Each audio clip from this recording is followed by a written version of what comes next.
Justice BH ലോയയുടെ മരണം സ്വതന്ത്ര അന്വേഷണത്തിന് വിധേയമാക്കണമെന്ന ഹർജി തള്ളിയതിനെ തുടർന്നാണ് ചീഫ് ജസ്റ്റിസിനെ ഇംപീച്ച് ചെയ്യാനുള്ള നീക്കം വീണ്ടും സജീവമായത്. ഇന്ന് രാവിലെ പാർലമെന്റ് മന്ദിരത്തിൽ യോഗം ചേർന്ന പ്രതിപക്ഷ നേതാക്കൾ പ്രമേയവുമായി മുന്നോട്ട് പോകാൻ തീരുമാനിച്ചു. കോൺഗ്രസ് അധ്യക്ഷൻ രാഹുൽ ഗാന്ധി, സോണിയാഗാന്ധി, ശരത് പവാർ, ശരത് യാദവ് തുടങ്ങിയവർ പങ്കെടുത്തു. 70ഓളം MPമാർ പ്രമേയത്തിൽ ഒപ്പിട്ടിട്ടുണ്ട്. CPM, CPI, മുസ്ലിം ലീഗ് തുടങ്ങി 7 പാർട്ടികളുടെ നേതാക്കളാണ് നോട്ടീസ് നൽകിയത്. ഉച്ചയ്ക്ക് രാജ്യസഭാ അധ്യക്ഷൻ കൂടിയായ ഉപരാഷ്ട്രപതി വെങ്കയ്യ നായിഡുവിനെ വസതിയിൽ കണ്ട ഗുലാം നബി ആസാദ് ഇംപീച്ച് ചെയ്യുന്നതിനുള്ള നോട്ടീസും പ്രമേയവും കൈമാറി. അതിനിടെ ഇംപീച്ച്മെന്റ് സംബന്ധിച്ച വിഷയം പൊതു ചർച്ചയ്ക്ക് വിധേയമാക്കുന്നത് തടയാൻ സുപ്രീം കോടതി ഇടപെട്ടേക്കും. ഇംപീച്ച്മെന്റ് പ്രമേയത്തിന്മേലല്ലാതെ പാർലമെന്റിൽ ചർച്ച പാടില്ലെന്ന് ഭരണഘടനയുടെ 121 അനുച്ഛേദത്തിൽ വ്യക്തമാക്കുന്നു. ഇത് മാധ്യമങ്ങളടക്കം എല്ലാവർക്കും ബാധകമാണെന്ന് ചൂണ്ടിക്കാട്ടിയാണ് കോടതി ഇടപെടുന്നത്.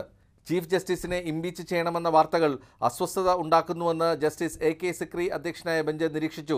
ഇംപീച്ച്മെന്റ് നടപടി സംബന്ധിച്ച വാർത്തകൾ നൽകുന്നതിൽ നിന്നും മാധ്യമങ്ങളെ വിലക്കണമെന്നാവശ്യപ്പെട്ടുള്ള ഹർജിയിൽ കോടതി അറ്റോർണി ജനറലിന്റെ അഭിപ്രായം തേടി.